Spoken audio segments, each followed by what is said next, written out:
Welcome to Rhythm, a podcast on being in balance through conversations with the Swami.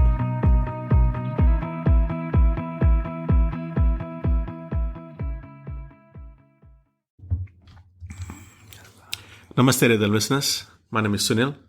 I'm with Swami Tadannanda from the Ramakrishna Vedanta Center of Auckland, New Zealand. How are you, Swamiji?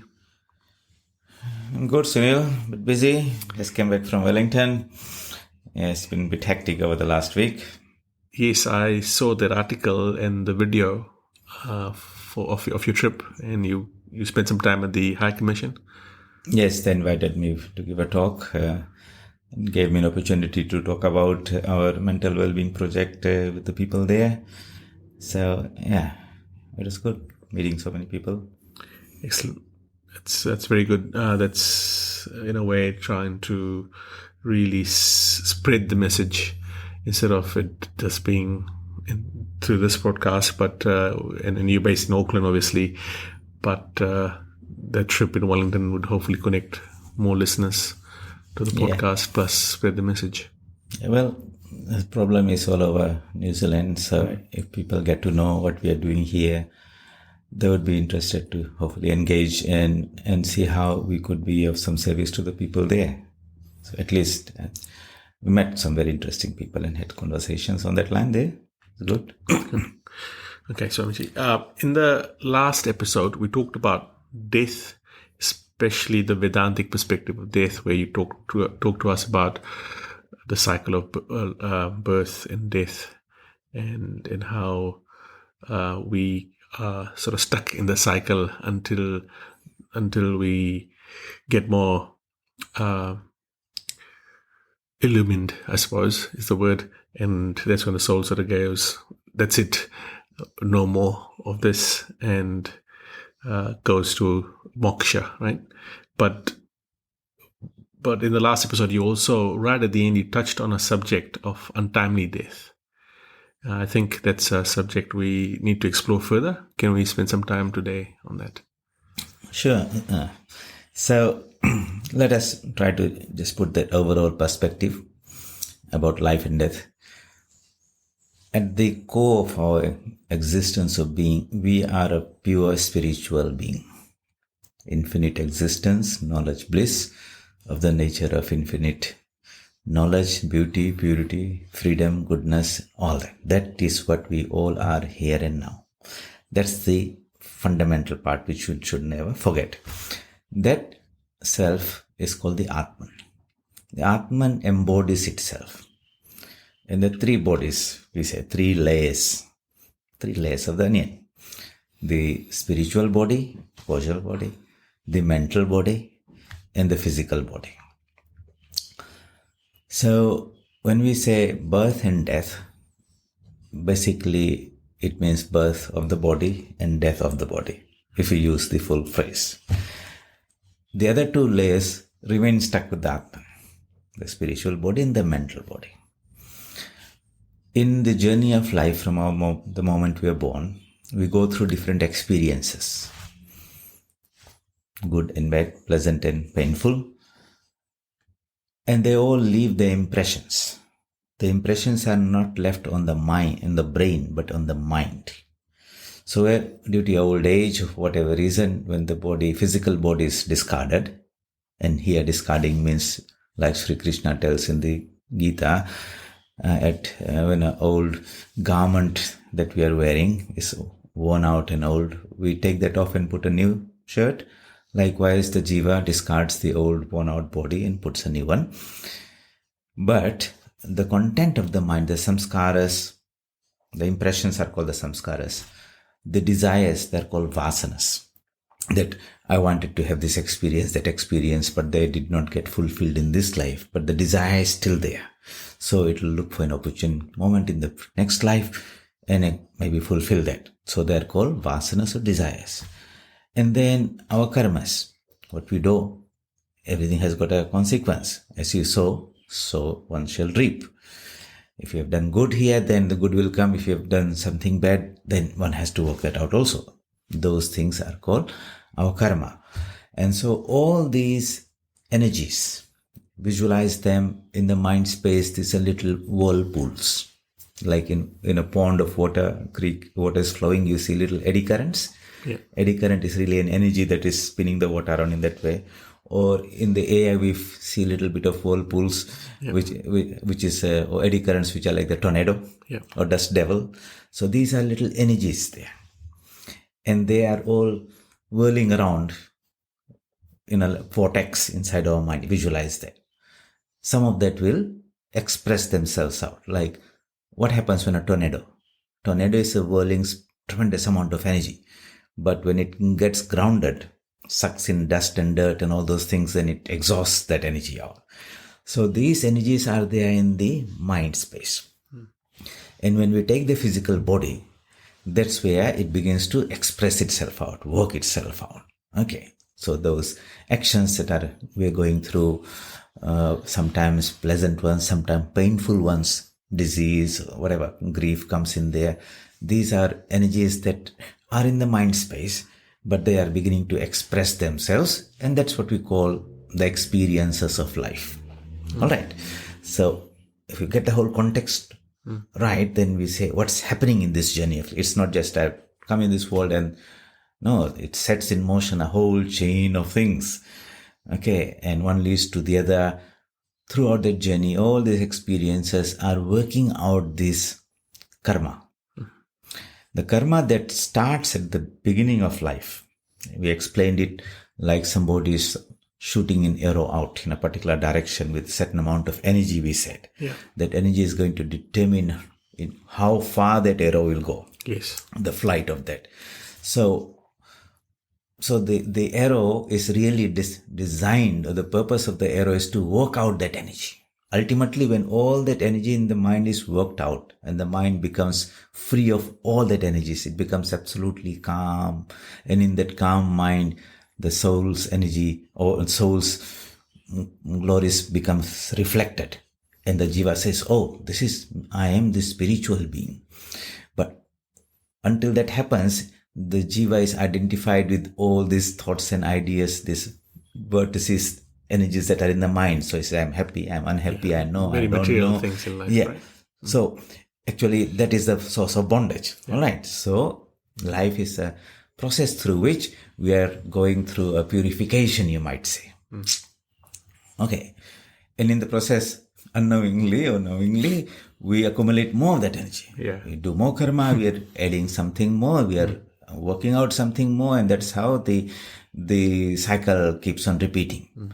But suppose one were very careful not to add much more, that means you do everything without attachment, without the sense I am the doer. That's what the scriptures are saying. I just want to work things out and come out cleaner at the end. If you're not careful, you have added more dust and dirt that needs future cleansing. Yes. Okay. Now, if we have that type of understanding, that's a spiritual perspective of, then when these good times come, bad times come, we have a spiritual perspective to them.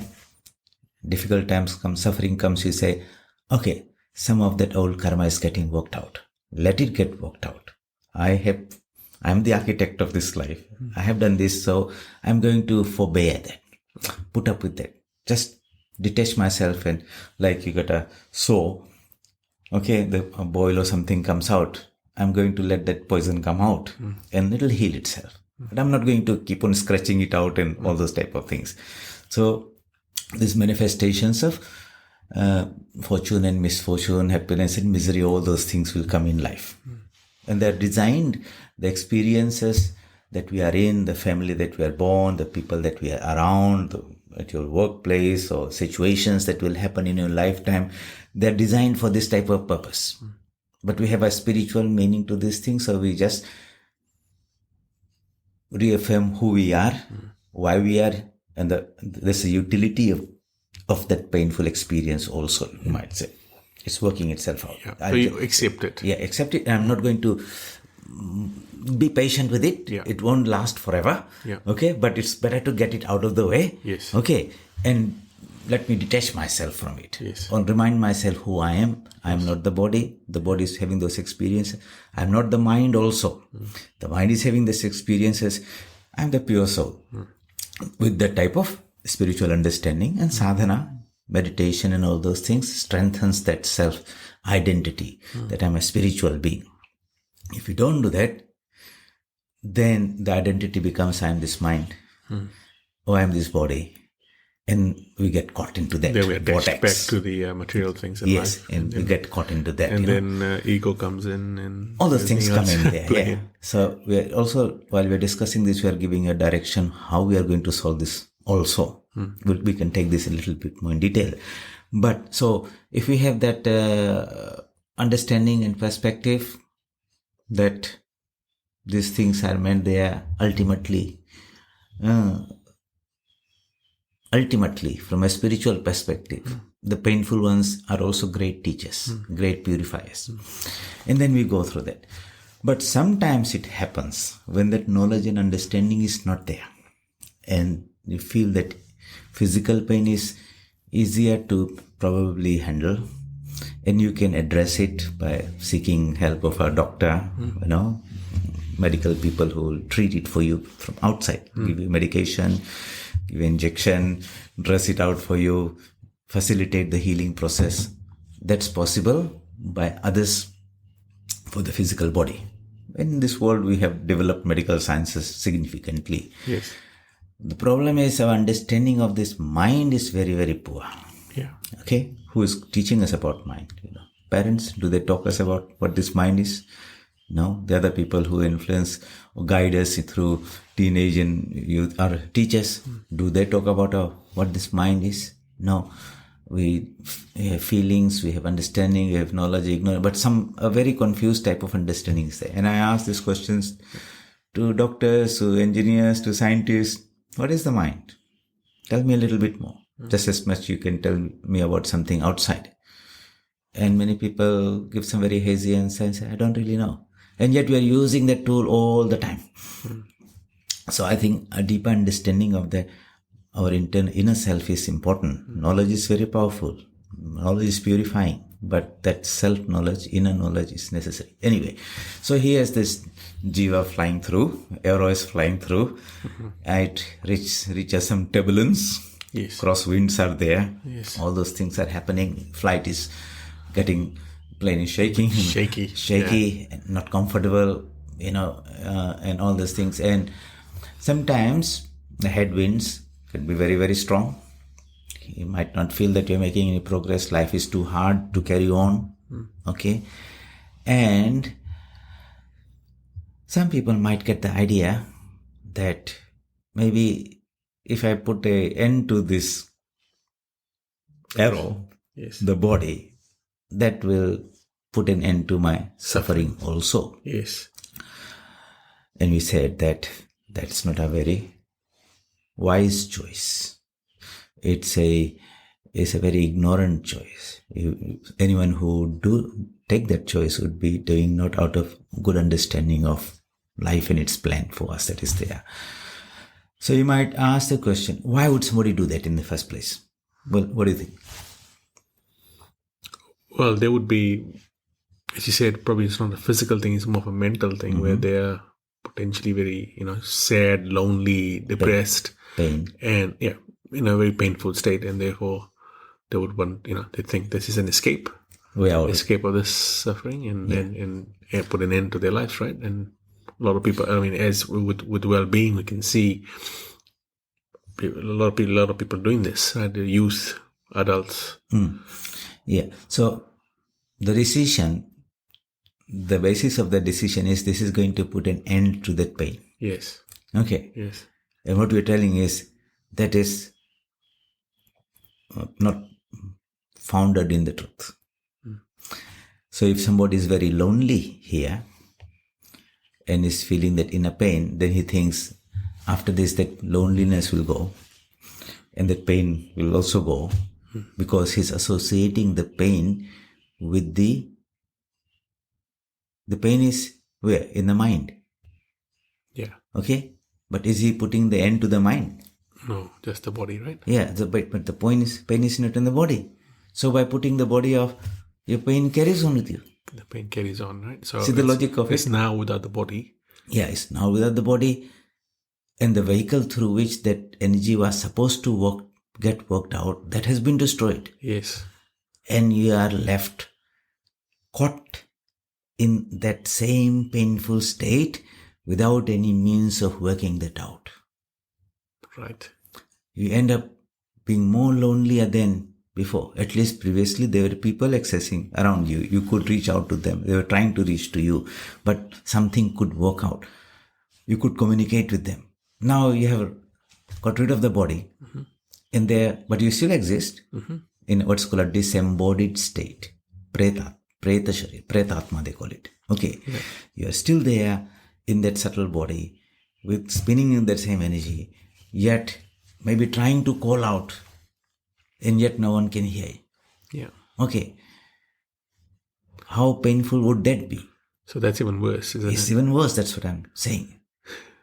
Okay. Yeah. Imagine, you are like, so either you talk about the arrow and the flight of the arrow, or we say, okay, the jiva is as high as a car to go from one place to a destination, and the road is the journey. In that car he has got so much petrol and all that, but if he has an accident on the way, the vehicle is destroyed, he is stepped out on the roadside, yet no one can give him the lift because they don't see him. Yeah. Okay, he can't continue that journey. That is even a worse condition than saying, hey, if I've got a rattly old car, somehow I'll reach the destination. No matter how bad it is, but it'll take me to the goal. So that's what happens to a person who has come to what is called akala mrityu, untimely death. Kala means that the lifespan is, ayush is called in Sanskrit, is the lifespan that is decided how much, what's the distance the arrow will fly to totally expand that energy, work it out. Okay, and then it will have a natural fall and work out. That is called timely death. That's what happens at old age. Yeah. You're working out, and then towards the last, you can see a whole pile of energies that are getting worked out, that old age, disease, and all those type of things are there. And at some point, once it has worked out, it just falls back. Natural death is good. Okay. So you forbear, knowing that even in the midst of suffering, this is a process of purification. That happen. Because that's the whole purpose of it. And the body is designed for that.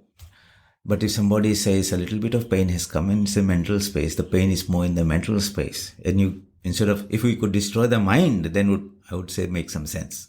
But you're not doing anything in that level. A person would to get rid of or destroy the physical body.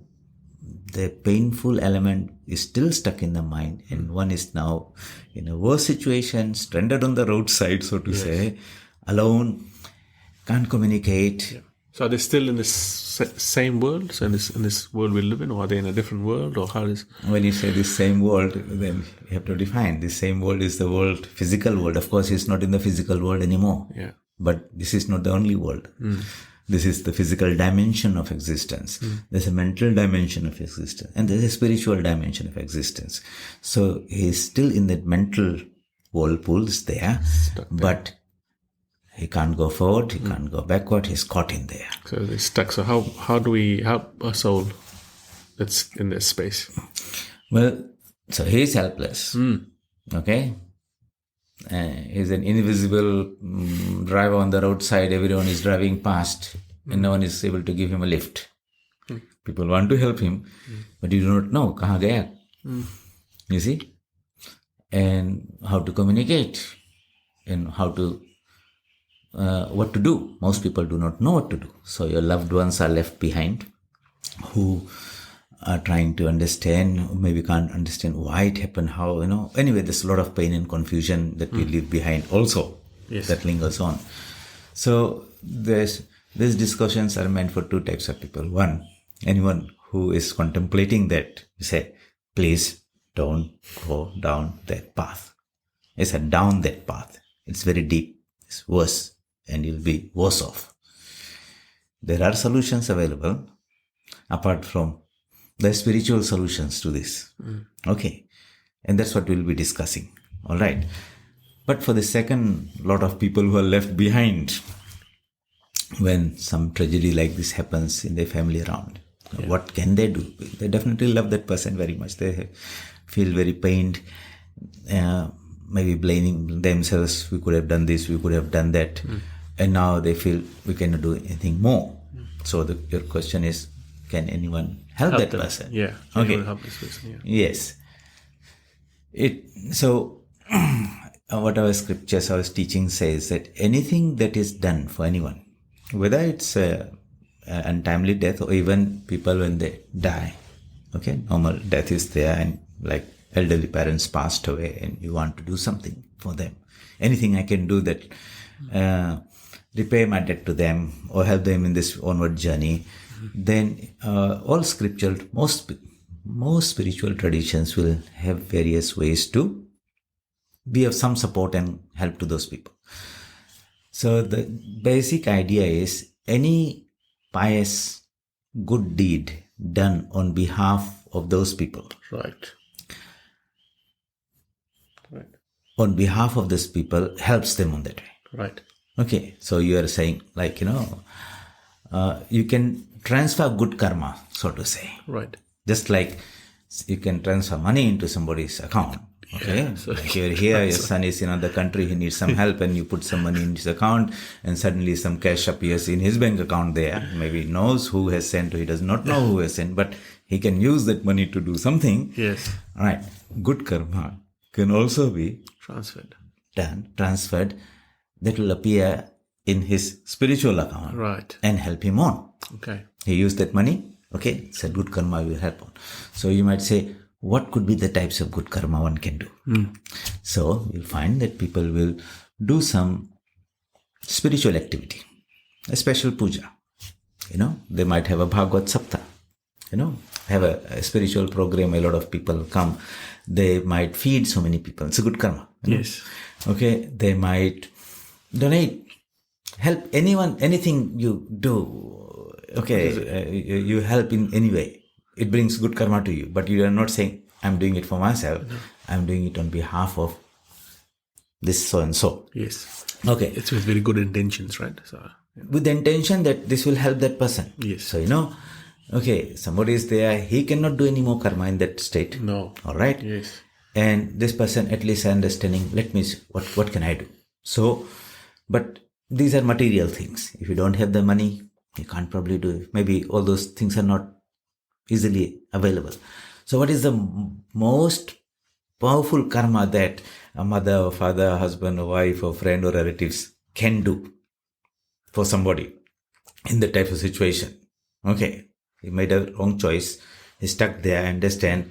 How do we help him work and complete the rest of the journey and then carry on his cycle? Okay. The most powerful is one can do japa for that particular person. All right. Okay. Mantras. Repetition of mantras is a tremendous spiritual discipline. And you're doing it not for yourself. When you finish your japa, you offer it to one's own chosen ideal, God, and say, I'm doing this on behalf of that person. Can you please help him on in that journey? Right. And it doesn't cost you anything. It's better to do that. It's therapeutic for the person who's doing it. Yes. Okay, because he's not caught in that suffering and misery themselves, and they also feel, okay, I'm able to do something for that person. So it's a little positive type of thing rather than beating yourself or feeling sorry, blaming, or all those type of things. You do a positive activity, and it's very, very powerful.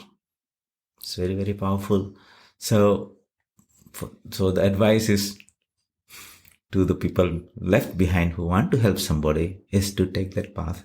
Yes. Japa, meditation, do it on behalf of that person. Offer to your spiritual deity to whom because he's the one who is connecting both. And say, hey, can you? It's like your banker. Same bank account is there. The same bank is there. Two accounts. They say, can I transfer the money here? Can you please deposit it there? Type of thing. Right. Okay. So suddenly you have a tool to help, continue to help that person on. Yes. All right.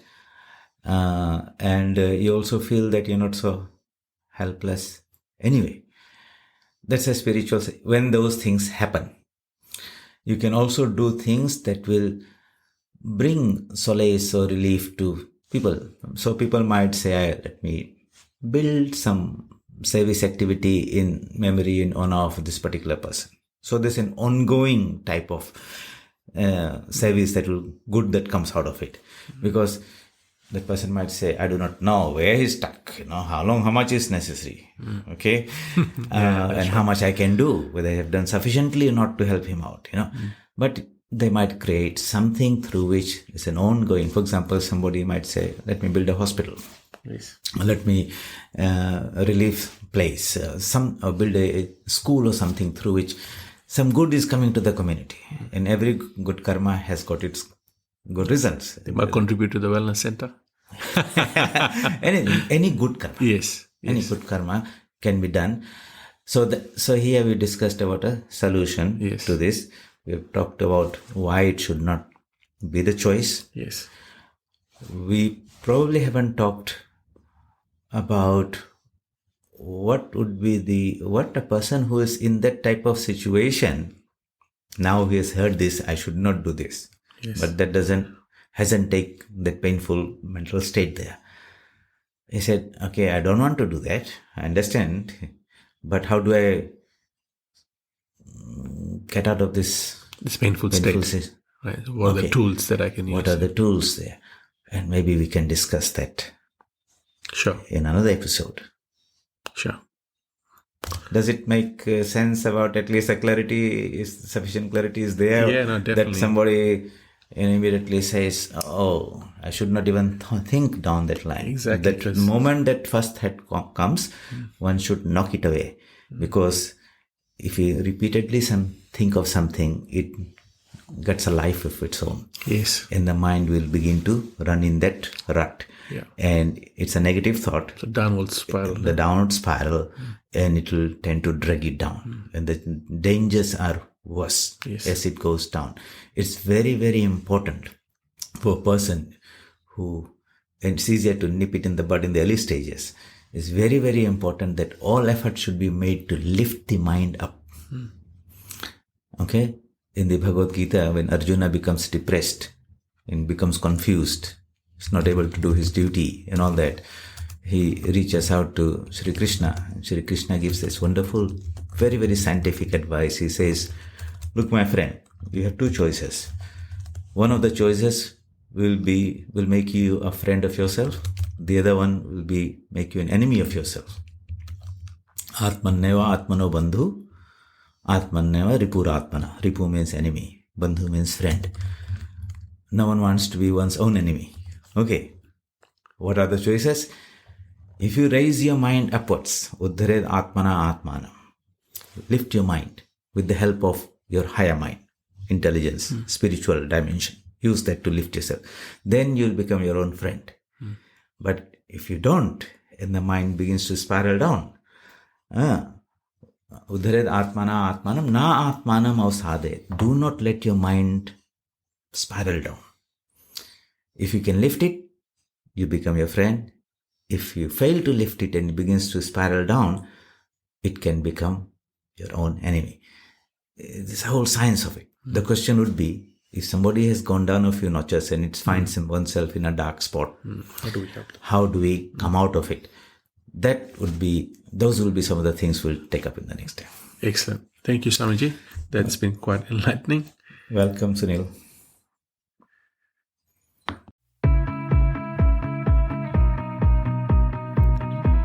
Thank you for listening. Being in balance, rhythm. For more information, please visit www.vedanta.nz.